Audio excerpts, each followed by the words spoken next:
লোক সমাজের সংবাদে স্বাগত। দক্ষিণ পশ্চিম অঞ্চলের উল্লেখযোগ্য খবর নিয়ে আমাদের এই আইনে এই অঞ্চলে ঘটে যাওয়া আজ উল্লেখযোগ্য খবরের মধ্যে রয়েছে আলোচিত ভিডিও কাণ্ডে সাতক্ষীরার জামায়াতের এমপি নজরুল ইসলামের দলীয় পদ থেকে বরখাস্ত। নড়াইলে শুধু জান্নাতি ধর্ষণ ও হত্যা মামলায় আটক রবি রিমান্ডে। যশোরে বিজিবি ক্যাম্পের পাশ থেকে সোনার বার সহ আটক এক। এদিকে মাদক নির্মূলে কোনো ধরনের ছাড় দেওয়া হবে না বলে কঠোর হুঁশিয়ারি দিয়েছে পুলিশের খুলনা রেঞ্জের নবাগত ডিআইজি মোস্তাফিজুর রহমান।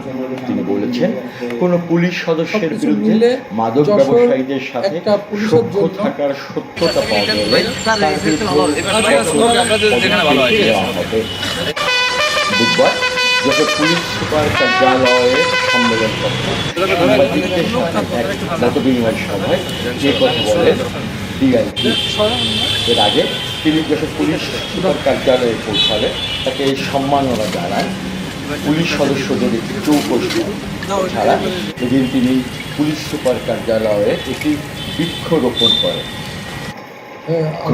পুলিশ আমাদের রেঞ্জ সর্বোচ্চ শক্তি নিয়োগ করবে। আপনারা জেনে খুশি হবেন, এখানকার আগে আমি আমাদের পুলিশদের নিয়ে কল্যাণ সভা করেছি। সেখানে আমি দ্ব্যর্থহীন কণ্ঠে ঘোষণা দিয়েছি যে পুলিশের সম্পৃক্ততা আগে রোধ করতে হবে, এবং আমি ঘোষণা দিয়েছি যে আমাদের প্রতিটি থানায় চেক করা হবে, প্রতিটি পুলিশের ইউনিটে চেক করা হবে কোনো মাদকাসক্ত পুলিশ আছে কিনা, কারণ যেহেতু একটা মাদকের হাব এখানে থাকলেও থাকতে পারে। আজ এ পর্যন্ত। লোক সমাজের সাথে থাকার জন্য ধন্যবাদ।